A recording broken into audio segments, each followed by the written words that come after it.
Hola, mi nombre es Gabriel Resónico y en este webinar vamos a hablar sobre el concepto y las aplicaciones prácticas de la flexibilidad. Soy licenciado en alto rendimiento deportivo y director de mi propio centro en la Ciudad Autónoma de Buenos Aires, en Argentina.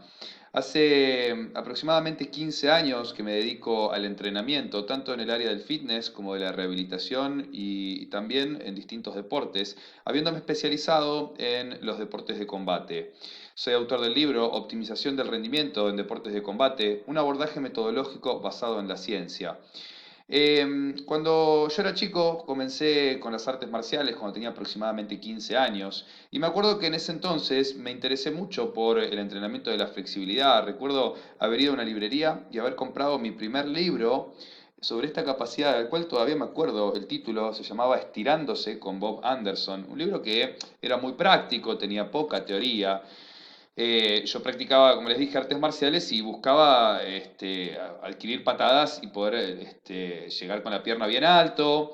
Y poco a poco, a medida que me comencé a formar en el ámbito del entrenamiento, de la preparación física, empecé a perder interés en esta capacidad y empecé a valorar otras como la fuerza, la resistencia, la velocidad. No obstante, de un tiempo a esta parte, comencé a investigar nuevamente sobre esta capacidad y me encontré con un montón de investigaciones nuevas que ofrecen una visión renovada sobre cómo debemos comprender, concebir el entrenamiento de la flexibilidad. Es por eso que tomé la decisión de realizar este webinar y traerles esta presentación en las cuales les voy a traer conocimiento actualizado e incluso una propuesta de elaboración propia final sobre cómo trabajo la flexibilidad con mis deportistas. Lo que vamos a hacer entonces a lo largo de este webinar, en primer lugar, es definir a la flexibilidad, porque no podemos hablar de algo que no sabemos qué es. Vamos luego a analizar qué es el stiffness muscular, cuáles son los métodos para el desarrollo de la flexibilidad, cuál es la influencia del estiramiento en el desarrollo de la fuerza muscular, qué relación existe entre la flexibilidad y la prevención de lesiones. ¿Cómo evaluamos, cómo valoramos la flexibilidad? Debemos, en primer lugar, saber cuáles son los niveles de flexibilidad de nuestros entrenados para entonces saber qué estrategias vamos a aplicar. Si no evaluamos algo, no sabemos qué camino debemos tomar. Después les voy a ofrecer algunas consideraciones para el desarrollo de programas de la flexibilidad y vamos a terminar con este caso práctico que les vengo comentando, desarrollado sobre atletas de modalidades de golpeo. Vamos entonces en primer lugar a definir la flexibilidad. ¿Qué es flexibilidad? Se trata de la capacidad que permite la realización de gestos motrices libres de restricciones. Depende por un lado del rango articular, sobre el cual no podremos incidir demasiado, pero sí vamos a poder incidir sobre la capacidad de estiramiento. Y acá aparece otro concepto que muchas veces se utiliza como sinónimo, que es el de movilidad, que en realidad difiere un poco. Se trata de la habilidad para realizar los gestos demandados con la requerida amplitud de movimiento. Aparece esta palabra, movimiento, ¿no? Que es tan importante porque vamos a entender entonces que flexibilidad es una característica física, mientras que movilidad es un término que nos ofrece un análisis dimensional entre esta característica física y el movimiento en la práctica deportiva. Entonces nosotros podemos decir que una persona tiene determinados niveles de movilidad para realizar una sentadilla o para lanzar una patada a una altura más alta, más baja, ¿sí? Para realizar un saque de tenis, ¿sí? En su cintura escapular. Pero cuando hablamos propiamente de la capacidad muscular, entonces ahí nos referimos a la flexibilidad. Podemos mencionar como beneficios del entrenamiento de esta capacidad una reducción en el índice de lesiones musculares y articulares. Son varios los artículos que mencionan una reducción en la incidencia de lesiones en aquellos deportistas o personas que tienen mayores rangos de movimiento. Claro, tenemos rangos de movimiento ideales, ¿ok? Porque una hipermovilidad también puede ser riesgosa, pero poseer buenos niveles de flexibilidad nos permitirá una movilidad adecuada en los gestos deportivos o gestos realizados en los gimnasios y de esa manera podríamos reducir el índice de lesiones musculares. Una facilitación del aprendizaje técnico. Mayores niveles de flexibilidad me van a ofrecer gestos más fluidos, libres de restricciones, y entonces voy a poder aprender más fácilmente una técnica de ejecución. Si yo tengo que aprender a hacer una sentadilla, pero no me puedo ubicar en cuclillas, entonces obviamente me va a costar aprender esa técnica. Si yo tengo muy acortada mi cadena posterior y quiero aprender a hacer un ejercicio como el buenos días o como el peso muerto, probablemente no me voy a poder ubicar, no voy a poder ubicar mis segmentos corporales en las posiciones adecuadas y entonces no voy a poder aprender esa técnica. Un incremento de las posibilidades del resto de las capacidades físicas. Las capacidades biomotoras, fuerza, resistencia, flexibilidad, velocidad, se retroalimentan unas a otras. Entonces, por ejemplo, incrementos en la fuerza muscular pueden incidir positivamente sobre la flexibilidad. Mejoras en la flexibilidad y generando estos gestos más fluidos, como recién mencionábamos, pueden mejorar el desarrollo de la velocidad, puede mejorar la resistencia, ¿ok? Mejoras en la amplitud de los movimientos de los gestos técnicos, mejoras en la movilidad, ¿no? Propiamente en los gestos técnicos. Si yo mejoro la flexibilidad, probablemente entonces esto va a incidir sobre la movilidad de los gestos desarrollados en las distintas actividades deportivas. Refuerzo del conocimiento del propio cuerpo. Cuando yo tengo que estirar, tengo que hacerme consciente de los grupos musculares que quiero trabajar, de mis segmentos corporales, tengo que poder ubicarlos en el espacio, entender la intensidad a la cual los estoy estirando. Entonces eso va ayudando a que la persona vaya reconociendo su propio cuerpo. Un aumento del estado de salud y de la relajación física. Vemos que muchas veces se utiliza como parte finalizadora de una sesión de entrenamiento, ya sea de musculación, ya sea de HIIT, de entrenamiento deportivo, que se utilizan ejercicios de estiramiento. ¿Y por qué es esto? Y bueno, porque de esa manera nos desconectamos un poco de la alta intensidad que se desarrolló en el entrenamiento, relajamos a los músculos y permitimos incluso que se faciliten los procesos de recuperación. Como factores condicionantes de esta flexibilidad, vamos a mencionar unos de carácter endógeno, como pueden ser la edad. A mayor edad habrá una pérdida de la flexibilidad y en cambio en edades tempranas nos vamos a encontrar con altos niveles de flexibilidad. El género, las mujeres por cuestiones hormonales suelen presentar mayores niveles de flexibilidad que los varones. Predisposición genética, esto está vinculado a una posible hiper o hipomovilidad, una tendencia hacia la hipo, hacia la hipermovilidad. Tenemos gente que naturalmente es más flexible, otros que naturalmente están más, como le llamamos cotidianamente, acortados, ¿no? Ninguno de los dos extremos son buenos. ¿Ok? Hipermovilidad o hipomovilidad puede ser riesgoso. Debemos encontrar el punto justo de flexibilidad para cada persona y de acuerdo a la actividad que va a realizar. Una cosa es la flexibilidad que va a requerir una persona que va a desarrollar movimientos en un gimnasio de musculación, otra aquella que va a realizar sesiones de CrossFit, otra aquel que va a entrenar taekwondo o el que va a hacer tenis, ¿sí? Cada uno va a requerir distintos niveles de flexibilidad en distintas zonas de su cuerpo. Factores neurofisiológicos como el tono muscular y la capacidad de relajación. Y luego tenemos factores de carácter exógeno, como pueden ser la temperatura ambiental, porque a mayor temperatura habrá una mayor capacidad de estiramiento muscular. Y la hora del día también incide. ¿Cómo incide sobre la flexibilidad? A lo largo del día, lo que sucede es que las fuerzas gravitacionales nos demandan niveles de contracción muscular y esto va haciendo que conforme va pasando el día, entonces vayamos perdiendo capacidad de flexibilidad, ¿sí? Por justamente estas contracciones musculares, esta tensión muscular generada a lo largo del día. Vemos en esta gráfica acá las fases sensibles para el desarrollo de la flexibilidad. Vemos cómo a partir de hasta los 14, 15 años y a partir de ahí se empieza a perder progresivamente flexibilidad. Y claro, si nosotros agarramos a un niño, una niña de 5, 7, 8 años, 10 años, y le pedimos que se ubique en cuclillas, fácilmente lo va a hacer, en la mayoría de los casos. Pero si, ¿cómo puede ser que yo recibo gente que tiene 20, 30, 50 y no lo pueden hacer? Si probablemente lo podían hacer de niños. Bueno, es esto, ¿no? Cuando la flexibilidad no se entrena, entonces se va perdiendo. Hasta los 14, 15 años, sin entrenarla y solamente con las actividades cotidianas, se puede mantener, pero ya después de eso se empieza a perder. Y debemos Entonces, atajarnos de eso y empezar a trabajarla a edades tempranas. Porque si no, después recuperarla es mucho más trabajoso que mantenerla.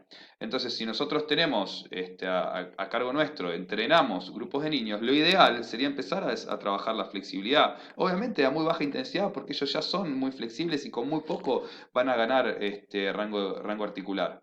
Pero interesante esto, ¿no? A partir de los 14, 15 años, una pérdida progresiva de la flexibilidad en aquellos casos en los que no se entrene.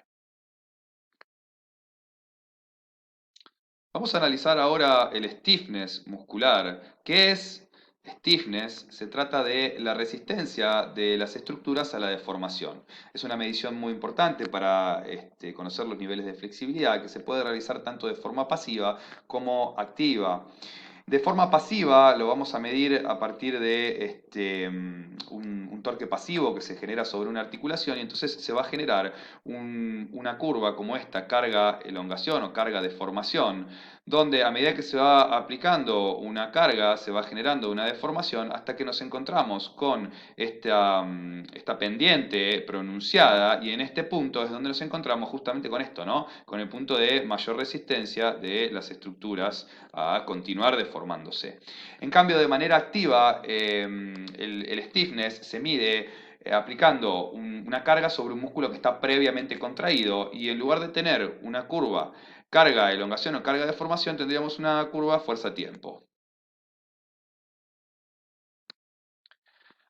¿De qué depende este stiffness? Acá lo que vemos es una fibra muscular y entonces nos encontramos con distintos elementos que la componen, como el endomisio, la matriz extracelular, una capa de tejido conectivo que rodea a la fibra muscular, el sarcolema, que es la membrana celular, las miofibrillas, que son las estructuras contráctiles, conformadas en última instancia por filamentos de actina y miosina, las líneas Z y el citoesqueleto, que son estructuras no contráctiles. Bueno, entonces esta flecha, fíjate lo que está señalando, es como si se aplicara una fuerza pasiva, ¿sí? Un torque pasivo. Y entonces esa fuerza viajaría a lo largo de todas estas estructuras del endomisio, el sarcolema, las miofibrillas, las estructuras no contráctiles, intentando deformarlas, y ahí está la resistencia que se genera. Con estiramientos incidiríamos fundamentalmente sobre el tejido conectivo y las estructuras contráctiles, no tanto sobre las estructuras no contráctiles. Entonces de esa manera podríamos lograr una mayor plasticidad del tejido conectivo y en última instancia con la repetición de estímulos y por un proceso llamado mecanotransducción podríamos lograr una sarcomerogénesis, es decir, la adición de nuevos sarcómeros. Y de esa manera entonces estaríamos incidiendo sobre la flexibilidad. Vamos a hablar ahora sobre propioceptores y estiramiento. Los propioceptores se encargan de controlar información sobre los ángulos articulares y el nivel de tensión muscular. Vamos a mencionar particularmente los usos musculares y los órganos tendinosos de Golgi. Los usos musculares se ubican dentro de los músculos y lo que hacen es detectar cambios en su longitud. Básicamente le proveen al cerebro de una representación interna de la posición del cuerpo y de los movimientos. Son mediadores entre reflejos como por ejemplo el reflejo homeostático de estiramiento o el reflejo de inhibición recíproca. Y algunos artículos recientes les habrían atribuido eh, los DOMS, los dolores musculares de aparición tardía, que usualmente se le atribuyen a lesiones sobre las estructuras contráctiles. Bueno, estos nuevos investigadores, estas nuevas investigaciones le atribuirían estos dolores a microlesiones en las terminales nerviosas de los usos musculares. Bien, entonces cambiando un poco el paradigma de los dolores musculares de aparición tardía. Y luego tenemos los órganos tendinosos de Golgi. Son estructuras que se localizan entre los puntos de unión de los tendones y los músculos y lo que hacen es detectar el grado de tensión para modificarlo y adecuarlo a las actividades que se están demandando, que se están llevando a cabo, ¿sí? A los gestos que se están realizando. Entonces, estos órganos tendinosos de Golgi median en algunas actividades reflejas, como por ejemplo el reflejo de inhibición autógena. Entonces, como venimos viendo, estos propioceptores nos pueden ayudar a trabajar los estiramientos y a ir ganando progresivamente mayores niveles de flexibilidad. ¿Sí? Debemos estar atentos a este tipo de reflejos porque hasta incluso pueden ayudarnos a ganar mayores rangos de movimiento y buscar mayores niveles de estiramiento cuando entrenamos. Vamos a ver ahora los métodos para el desarrollo de la flexibilidad. El primero de ellos, los estiramientos estáticos. Los estiramientos estáticos son trabajos en donde se busca alcanzar una posición que presente una ligera incomodidad y después se sostiene durante algunos segundos, generalmente entre 20 y 30 segundos, con el objetivo de vencer este reflejo homeostático de estiramiento que nos proveen los usos neuromusculares y entonces así obtener beneficios sobre el estiramiento muscular. Lo podemos hacer de dos maneras. Lo podemos hacer de forma activa, cuando lo hacemos solos, entonces nos estiramos por efecto de nuestra propia tensión muscular. O bien también lo podemos hacer de forma pasiva, cuando es un compañero el que nos está empujando para alcanzar esa posición, o si yo estoy agarrando un par de mancuernas que me hace, y las utilizo para justamente alcanzar mayores rangos de movimiento. Un ejemplo de esto, supónganse que yo quiero estirar mis isquiosurales, entonces me siento en el piso, ubico mis piernas hacia adelante e intento llegar con mis manos hacia mis pies, hasta el punto en el cual sienta una ligera incomodidad y ahí entonces sostengo esa posición durante 20-30 segundos y repito esto por un determinado número de series. Otro tipo de estiramientos son los de tipo dinámicos. En estos casos el trabajo se efectúa mediante una serie de movimientos repetidos, los cuales deben ser controlados y progresivos a medida que se incrementa el rango articular. En este caso, lo que se hace, esto es por ejemplo lo que hacen los jugadores de fútbol cuando vemos en la tele que están por entrar los suplentes y vemos que ¿qué están haciendo? Empiezan a realizar circunducciones de caderas, movimientos de tobillos, rotaciones de tronco. Entonces, de menos a más, van buscando cada vez ir ganando rangos de movimiento para ir preparando a su musculatura para el trabajo principal. Estos estiramientos entonces, como podemos ver, se pueden usar como preactivadores o también los podemos utilizar en una sesión en busca de mejorar los rangos de movimiento.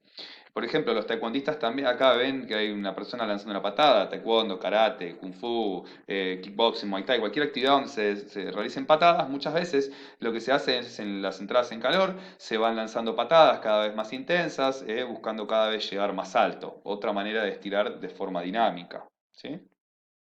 En este caso, se programa más que por tiempo, como vimos en los estiramientos estáticos, por series y repeticiones, por cantidad de repeticiones. Tenemos ahora estiramientos balísticos. En estos se busca realizar una serie de movimientos repetidos a alta intensidad, también conocidos como rebotes, una vez que se alcanza el mayor rango de movimiento posible.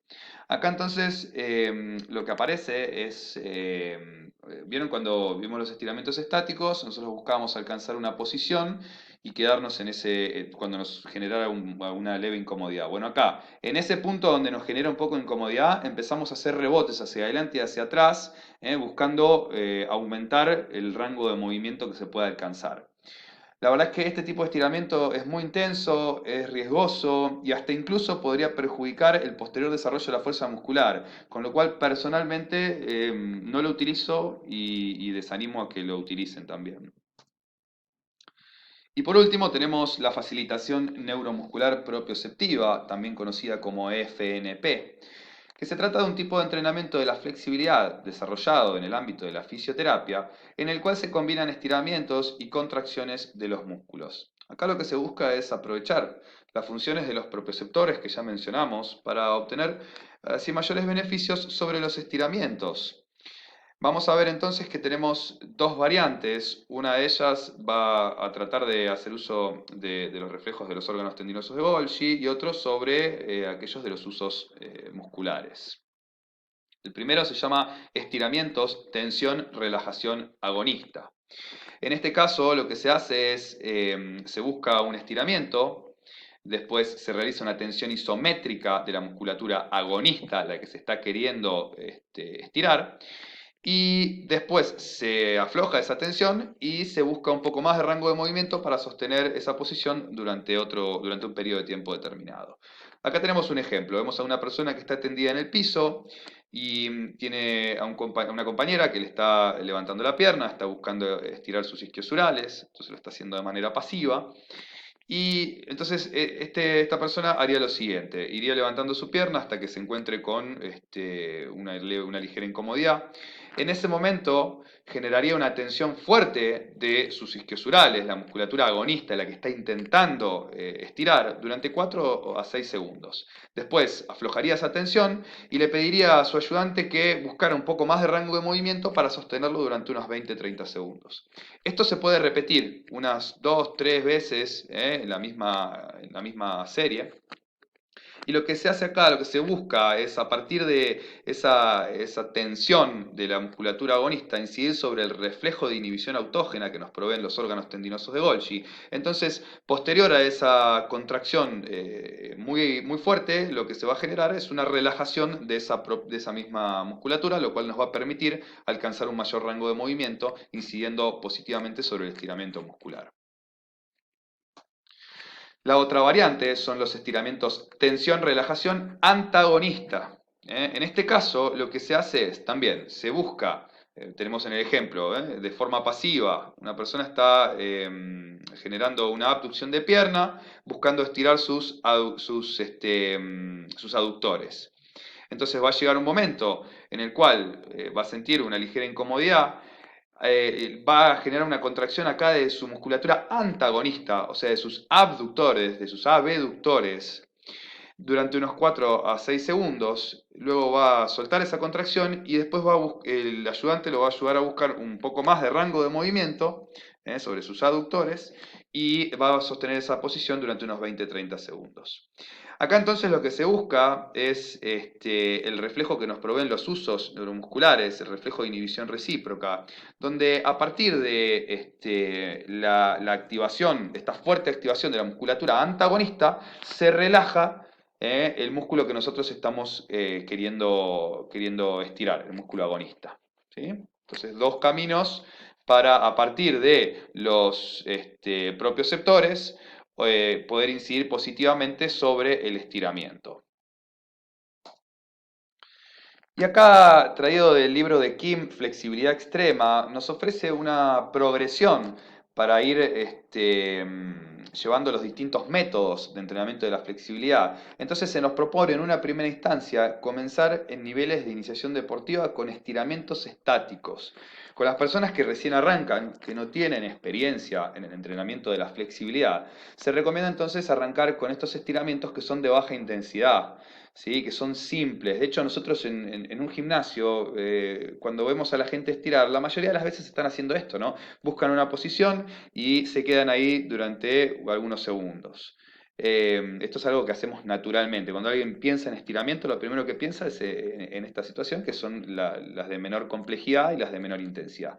Luego debería progresarse poco a poco a trabajos de estiramientos dinámicos. Estos son un poco más intensos. Acá dijimos que se trabaja por series y repeticiones.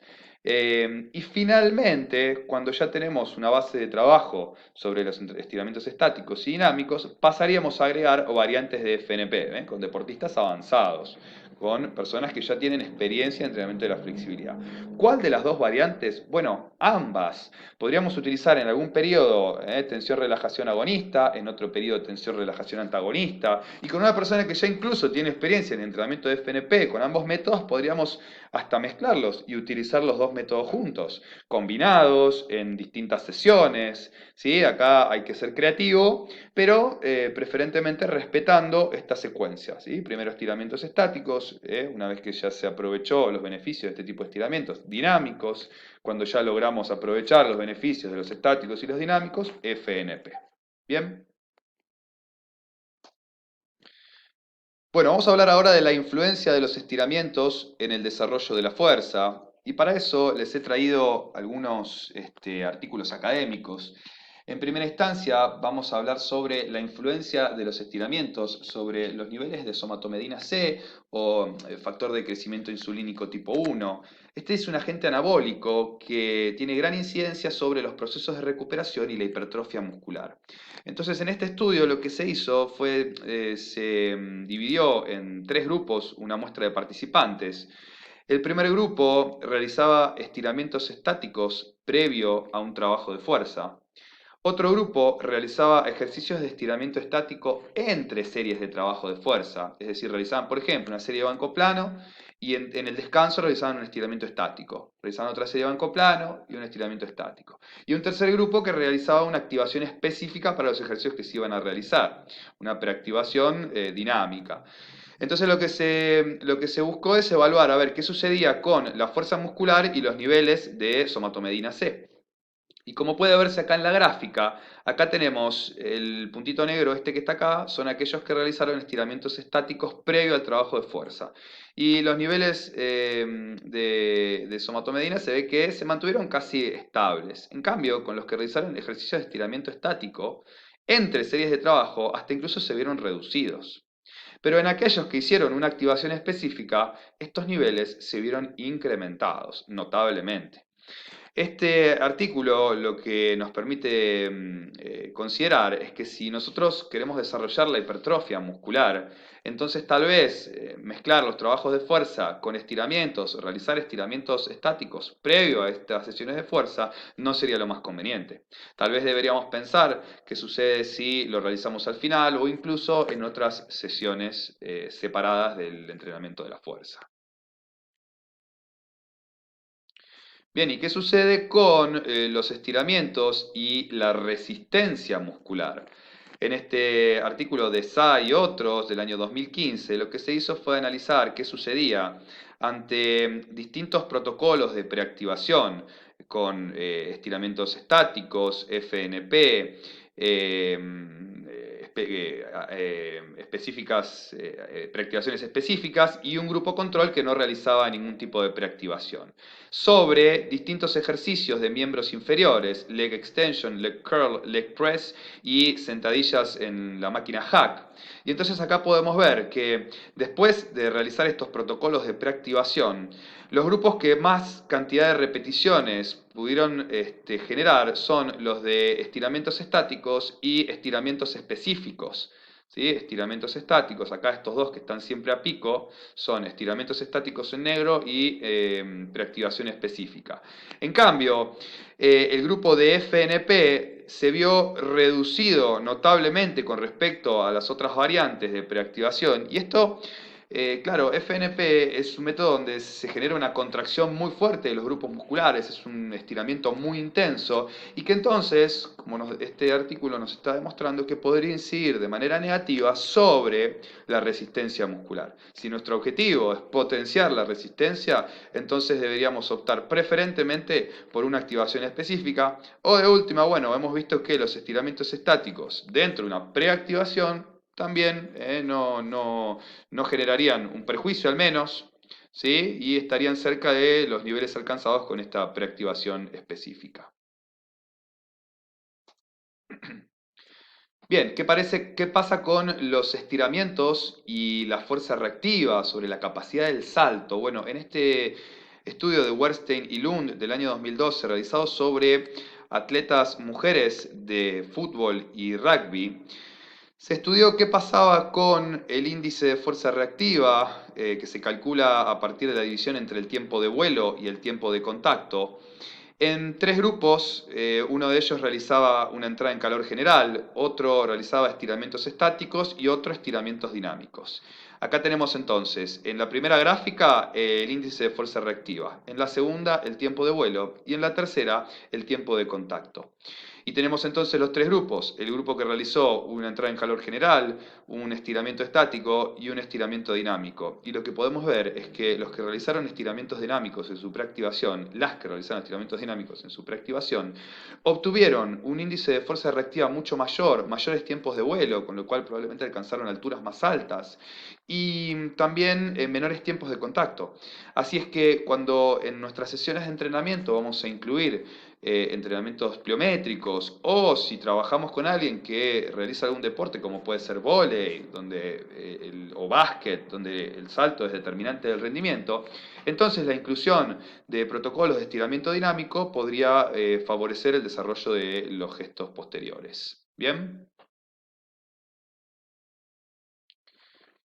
Bueno, en este artículo de revisión, una revisión sistemática de BEM y otros del año 2015, lo que se hizo fue analizar qué sucedía con los estiramientos realizados previo a entrenamientos de fuerza y de potencia-velocidad, cómo incidían los estiramientos sobre la fuerza y el desarrollo de la potencia-velocidad. Entonces, lo que se concluyó es que aplicando el método estático, en menos de 60 segundos, en estiramientos de menos de 60 segundos, había muy poca incidencia sobre la potencia y la fuerza muscular. Ahora, si estos estiramientos se realizaban por más de 60 segundos, entonces podía generarse una leve incidencia negativa sobre el desarrollo de la potencia y la velocidad muscular y una considerable incidencia negativa sobre el desarrollo de la fuerza. Con respecto al método dinámico, en un promedio de 49,2 repeticiones, unas 50 repeticiones, promediemos ahí, había una leve incidencia positiva sobre la potencia-velocidad, como veíamos recién que pasaba con el salto, ¿no? En este otro artículo. Una poca incidencia sobre la fuerza. Y con respecto al método FNP, desarrollado por un promedio de 2 minutos y medio, habría, tanto para la potencia, velocidad y para la fuerza, una leve incidencia negativa. ¿Qué nos deja entrever este artículo? Que si nosotros vamos a utilizar estiramientos dentro de nuestras preactivaciones, el método dinámico es el ideal. Pero como veíamos dentro de las progresiones de trabajo que nos ofrecía Kim, y dijimos que sería ideal empezar con un método estático si tenemos gente que recién arranca, bueno, si lo hacemos por menos de 60 segundos, no habría una incidencia negativa sobre el desarrollo de la potencia-velocidad ni tampoco de la fuerza. El tema es no pasarnos de esos 60 segundos de estiramiento. ¿Ok? Y con respecto al método FNP, así como vimos también anteriormente que incide negativamente sobre la resistencia, es un método de muy alta intensidad, que entonces podría tener incidencias negativas tanto sobre el desarrollo de la potencia de velocidad como de la fuerza muscular.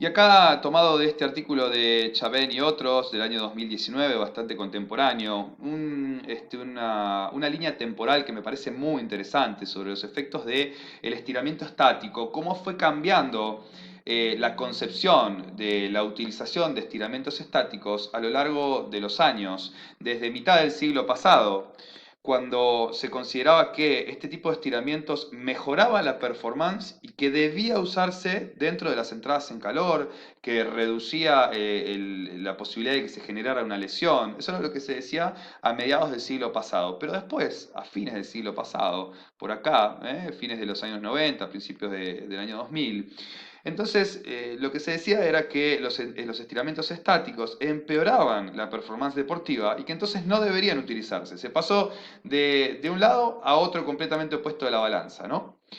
Hoy en día, y de acuerdo a lo que ya les he venido mostrando, ¿no? Las investigaciones demostrarían que los estiramientos estáticos, si duran menos de 60 segundos, no tendrían una influencia considerable sobre el desarrollo de la fuerza, de la potencia muscular, y que por ende su utilización podría considerarse de acuerdo a cada caso. Como venimos viendo, si tenemos una persona que recién arranca, bueno, probablemente entonces podamos aprovechar el estiramiento estático. Tal vez si es una persona un poco más avanzada, entonces podríamos desarrollar estiramientos dinámicos y esto incluso podría potenciar el posterior desarrollo de la fuerza y de la potencia muscular. Lo que sí, tal vez hasta ahora se vendría comprobando que no debería utilizarse son los métodos FNP previo a un entrenamiento. ¿Y qué pasa cuando estiramos después del entrenamiento de la fuerza? Porque hasta acá vimos qué pasaba cuando estirábamos antes o durante, ¿no? Bueno, Leite y otros, año 2017, en este artículo nos dicen un entrenamiento de fuerza previo a uno de flexibilidad podría ser realizado sin que exista un impacto negativo sobre la última, presentando similares mejoras en esta capacidad al compararlo con entrenamientos de estiramientos dinámicos aislados. Fíjense, ¿no? Entonces, realizando estiramientos después del trabajo de fuerza, No se incidiría sobre la fuerza, o sea que podemos desarrollarlo perfectamente y hasta incluso cuando realizamos los estiramientos después de este tipo de entrenamientos, los músculos están más proclives, tienen un mayor nivel de plasticidad para lograr mayores rangos de movimiento y hasta incluso podría potenciar las ganancias sobre la flexibilidad. Entonces, entrenar estas capacidades de manera concurrente no sería desacertado, podría realizarse y si queremos incidir sobre la flexibilidad, no utilizarlo como un método de preactivación, sino desarrollar la flexibilidad, podríamos hacerlo luego de un entrenamiento de fuerza. Si tenemos mucha disponibilidad horaria y lo podemos hacer en otra sesión, perfecto, porque le vamos a poder dedicar más tiempo, más concentración, no le vamos a tener que sacar tiempo al trabajo de fuerza. Pero bueno, cuando disponemos de poco tiempo, por ahí tenemos una persona, la entrenamos nada más que 2, 3 veces a la semana, no podemos meter más entrenamientos. Bueno, al menos aprovechemos ese tiempo y después del entrenamiento de fuerza podemos aplicar un trabajo de flexibilidad. Bueno, vamos a ver ahora qué pasa con la flexibilidad y qué relación tiene con la prevención de lesiones. En este artículo de Hartig y Henderson del año 99 se investigó qué sucedía sobre personas que realizaban entrenamiento militar. Se estudió sobre 298 participantes, un número grande, y lo que se hizo fue, bueno, un grupo que se mantuvo en la rutina de entrenamiento que realizaba cotidianamente y a otro grupo lo que se hizo fue se le sumó una rutina de entrenamiento de la flexibilidad, un programa de entrenamiento de la flexibilidad. Entonces se fue registrando cuál era la incidencia de lesiones y sobre la musculatura isquiosural, ¿ok? Esto se focalizó sobre esa musculatura. Y la conclusión fue que aquellos que realizaron su rutina de entrenamiento cotidiana sumado a un trabajo de flexibilidad, tuvieron una considerable reducción en el índice de lesiones con respecto a los que solamente realizaban los entrenamientos de rutina. ¿Bien? Después, en el año 2003, Whitbrow y otros, en este estudio que se hizo sobre jugadores profesionales de fútbol, con una muestra, si no me equivoco, de unos 248 jugadores de la Liga de Bélgica, lo que se hizo fue, se evaluó los niveles de rango de movimiento al principio de la temporada de la musculatura de los isquiosurales y de los cuádriceps. Y después se registró a lo largo de toda la temporada la incidencia de lesiones de estos mismos jugadores. Y lo que se concluyó fue que aquellos que presentaron mayores rangos de movimiento al inicio de la temporada, no casualmente, ¿no? Tuvieron una menor incidencia de lesiones. Aquellos que presentaron menores rangos de movimiento tuvieron una mayor incidencia de lesiones. Con lo cual esto nos sigue dando pautas de que óptimos niveles de flexibilidad podrían reducir la incidencia de lesiones. Y acá Vaquero Cristóbal y otros en el año 2012, también en un estudio que se hizo sobre jugadores de fútbol, mencionaban que apropiados niveles de flexibilidad en la musculatura isquiosural podrían evitar una cifosis torácica exacerbada en los movimientos de flexión de tronco, alteraciones del ritmo lumbopélvico, repercusiones sobre el raquis dorso lumbar y lesiones musculares. O sea, lo que nos están diciendo es algo que hoy en día ya sabemos, que los músculos no trabajan de manera aislada en ningún tipo de acción, ya sea deportiva, cotidiana. Si yo voy a patear una pelota, no está trabajando un músculo aislado, hay una cadena cinética de movimiento que está trabajando, cada uno aportando su granito de arena para que ese gesto salga de manera eficiente. Si yo estoy haciendo un derivado de levantamiento de pesas, estoy trabajando en cadenas de movimiento. Si yo corro el colectivo, el autobús, porque se me va, estoy realizando trabajo sobre cadenas cinéticas de movimiento. Entonces, cuando yo mejoro la flexibilidad de un grupo muscular como los isquiosurales, entonces automáticamente incido sobre toda mi cadena posterior. Particularmente ellos mencionan todo lo que sucede sobre el esqueleto axial, ¿no? Hablan de cifosis torácica exacerbada, alteraciones del ritmo lumbopélvico, ¿bien? Entonces, mostrar apropiados niveles de flexibilidad es fundamental, ¿sí? Para el correcto funcionamiento y la eficiencia motriz en líneas generales, en todas las actividades que desarrollemos.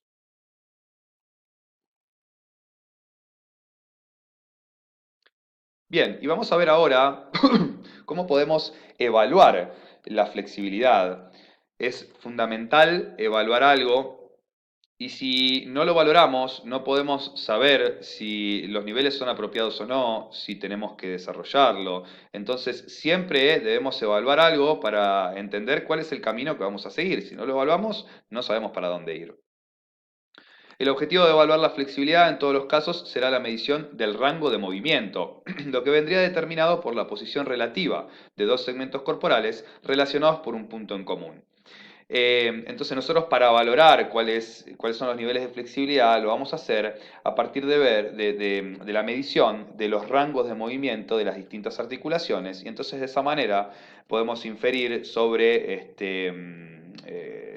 cuestiones vinculadas a la flexibilidad de los grupos musculares que se insertan en esas articulaciones. ¿Sí? Uno de los test más conocidos, más utilizados, tanto en la bibliografía científica como en colegios de distintos deportes, clubes, es el sit and reach o sentarse y alcanzar. En este test, lo que se hace es la persona se sienta con los pies apoyados sobre un cajón y entonces debe alcanzar con sus manos lo más lejos que sea posible.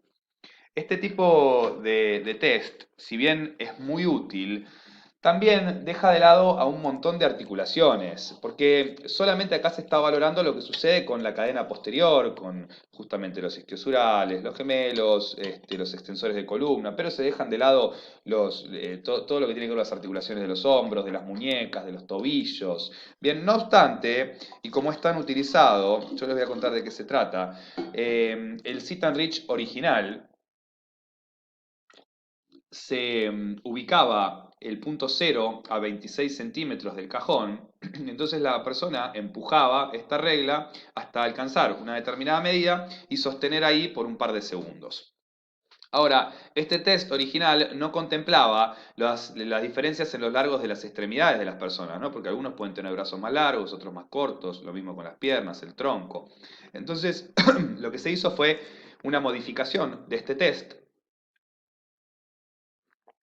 y el punto cero en este test modificado se calcula para cada persona. Se le pide a la persona que esté sentada con las piernas extendidas sobre el cajón, que extienda sus brazos, una mano por encima de la otra, y se acerca a la regla hasta la punta de sus dedos. Y entonces ahí se ubica el punto cero. Después la persona va empujando con esta regla y se toma la medida más alta que se pueda alcanzar y eso se compara con distintas tablas, como esta tabla que les traigo acá del libro de Hayward, Evaluación de la Aptitud Física y Prescripción del Ejercicio, donde tienen para tanto mujeres, hombres, en distintas edades, los resultados y podemos ver si estos resultados son apropiados, si hay falta de flexibilidad, si debe mejorarla o no. Pero de vuelta, este test tiene grandes limitaciones con respecto a ofrecernos un parámetro de flexibilidad general de la persona, ¿ok? Es muy limitado.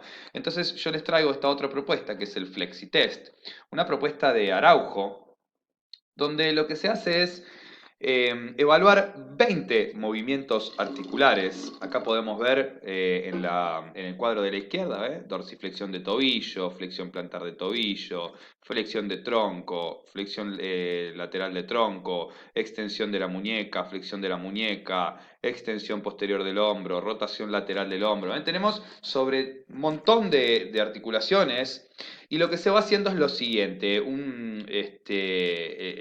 evaluador lo que hace es va movilizando las articulaciones y las va comparando con una serie de imágenes y entonces les coloca un puntaje dependiendo el rango articular que se haya alcanzado. Siendo los valores ideales entre los puntajes de 2 y 3. Acá, por ejemplo, 4 aparece como muy bueno, pero fíjense, esta dorsiflexión de tobillo está casi lindando la hipermovilidad. Con lo cual, yo diría que los valores ideales están siempre acá, entre 2 y 3. ¿Sí?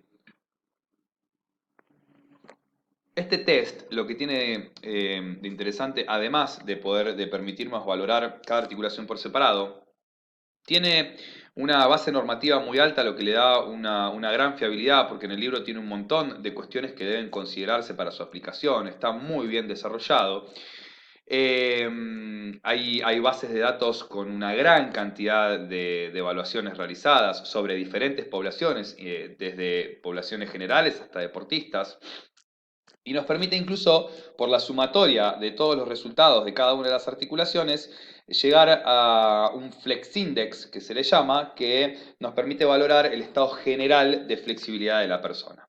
Entonces podemos, una vez que tenemos esta valoración general, ver, a ver, esta persona, ¿qué valores de flexibilidad tiene? Medios altos. Bien, buenísimo, vamos bien. Esta persona tiene valores medio bajos. Bueno, entonces veamos cuál es la zona incluso donde se presentaron estos niveles más bajos, porque si no, que empiezo a trabajar la flexibilidad de todo su cuerpo. Y por ahí venía bien de flexibilidad, por ejemplo, de caderas, de tobillos, y tenía simplemente limitados los hombros. ¿Ok? Entonces, esto es lo interesante, ¿no? Poder ver primero un índice general y después analizar cada segmento por separado. Vamos a ver ahora algunas consideraciones sobre el desarrollo de programas de flexibilidad. Apostopoulos y otros, en este artículo del 2015, mencionaban que los cuatro parámetros fundamentales para influir sobre la flexibilidad de una articulación serían la intensidad, esto está relacionado con el método que se utilice, y el umbral de dolor al que se someta a la persona. Ahora vamos a ver cuál es ese umbral de dolor ideal. Los métodos ya los estuvimos viendo, cuáles son menos intensos, más intensos. Después tenemos la duración. Ya vimos que ¿no? menos de 60 segundos no influiría negativamente sobre la fuerza, más de 60 segundos sí. Vimos que en estiramientos dinámicos se hablaba de un promedio de 50 repeticiones, en FNP de un promedio de 2 minutos y medio. ¿Sí? Con respecto a la frecuencia, deberíamos estimular la flexibilidad al menos 2, 3 estímulos semanales, ¿sí? Como mínimo. Y la posición de estiramiento también será determinante de la mejora de esta flexibilidad. ¿Por qué? Porque, por ejemplo, si yo quiero estirar mis isquiosurales y me siento en el piso y me inclino hacia el frente, eso me va a ser mucho más fácil que si yo pretendo hacerlo de pie y quiero poner mi pierna sobre una baranda y entonces voy a quedar apoyado de manera unipodal sobre un solo pie y entonces mi musculatura estabilizadora va a tener que contraerse para mantener mi cuerpo en equilibrio. Hay un montón de cosas que se meten en juego y entonces ya el desarrollo del estiramiento se ve perjudicado. Entonces la posición también será determinante del grado de estiramiento que yo pueda generar. Acá empezamos entonces con este tema de la intensidad y quiero que vean estos dos videos.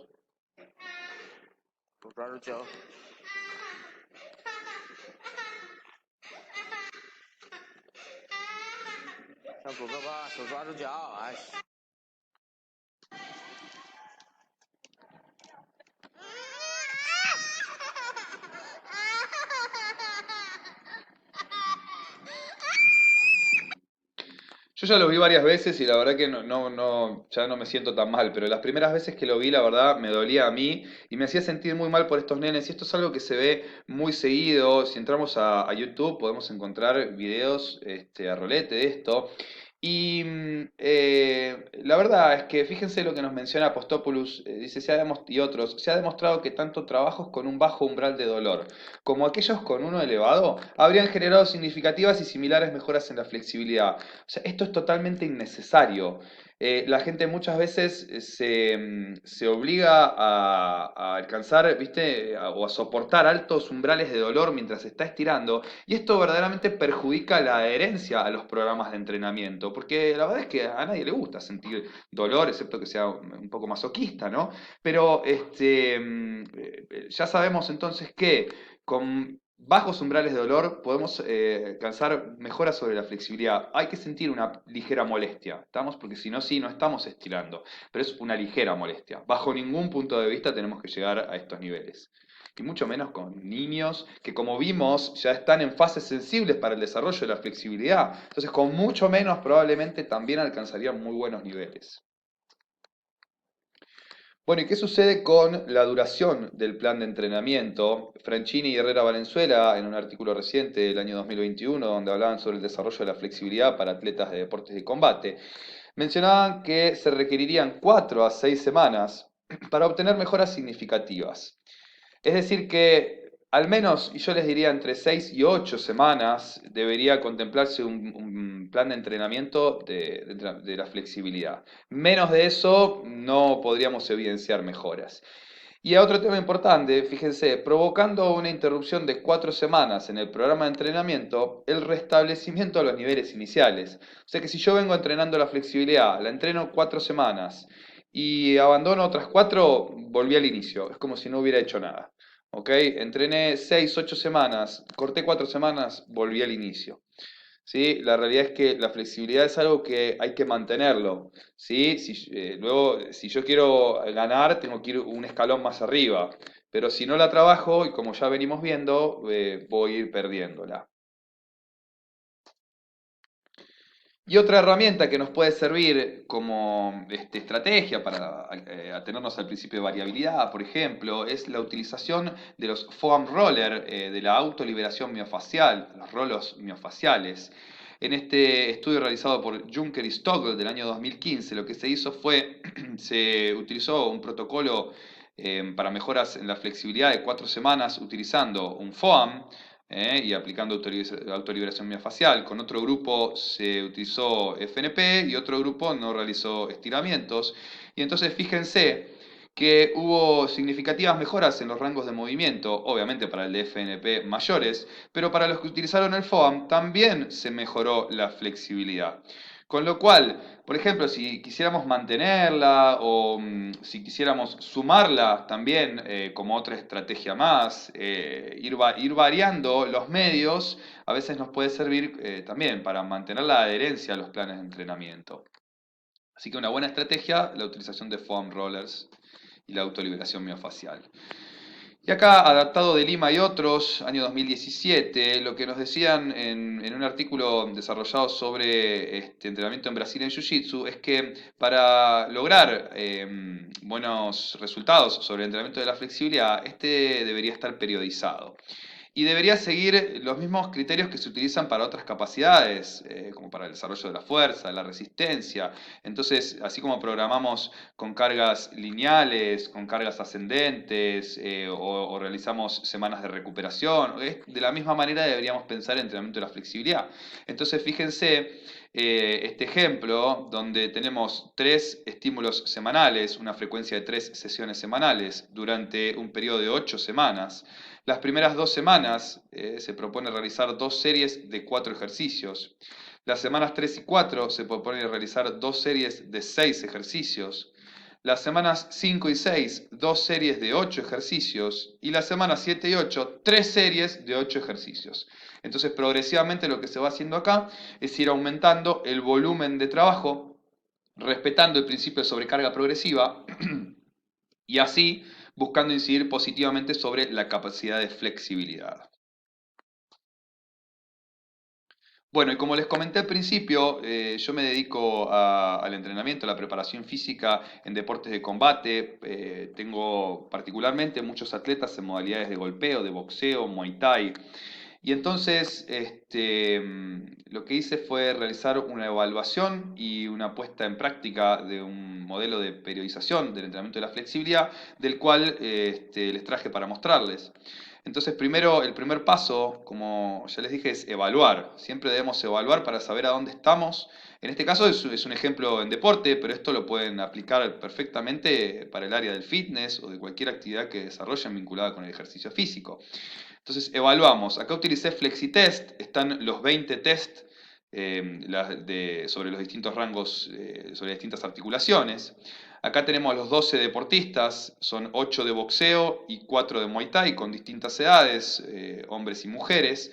Y acá tenemos los resultados para cada una de las evaluaciones realizadas. Y debajo lo que se llama el Flex Index, el índice de flexibilidad general, que me ha dado a mí una expresión de medio a baja.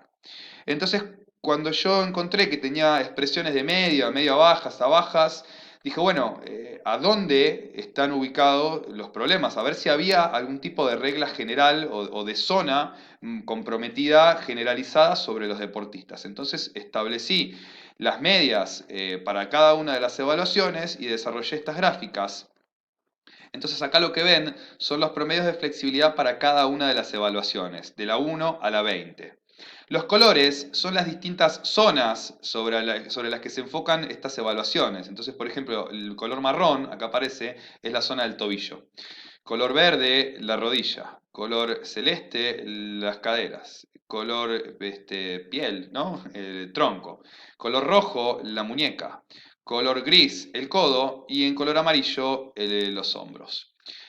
Y después lo que hice fue establecer la media para cada una de estas zonas. Y fíjense cómo aparecen con valores muy bajos estas tres zonas, tobillo, muñeca y hombros.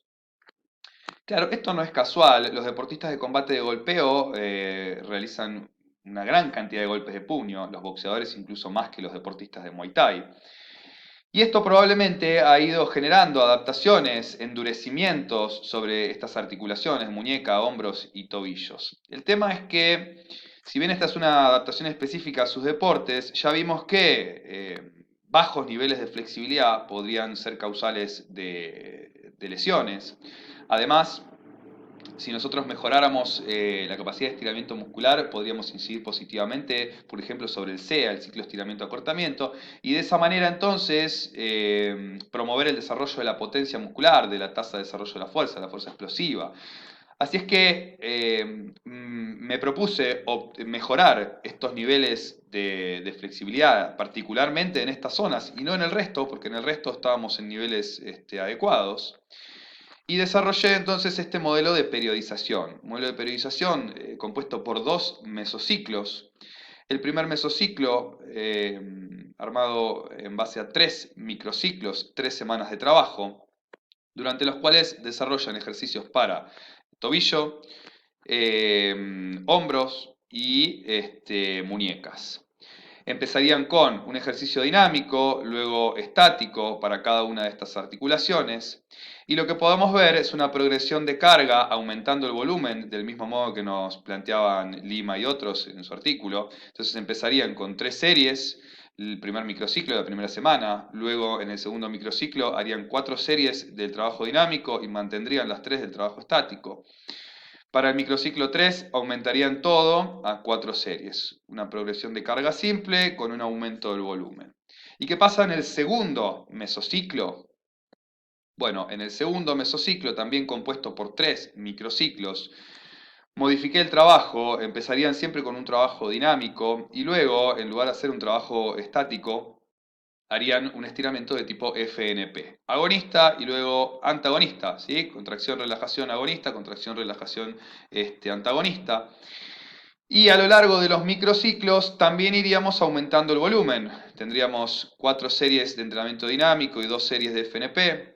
El segundo microciclo, 5 series de entrenamiento dinámico, 3 series de FNP. Y el último microciclo, un microciclo de choque muy intenso, muy voluminoso, con 5 series para el trabajo dinámico, 4 series para el trabajo de FNP.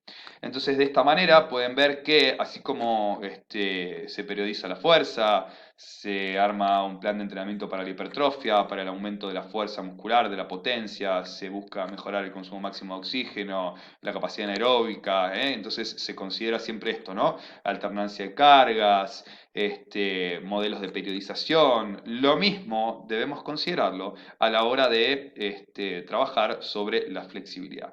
Y todo esto carece de sentido si en una primera instancia no hicimos una apropiada evaluación y tras haber evaluado y haber concluido sobre esas evaluaciones, una detección de las zonas comprometidas si es que la hubiera.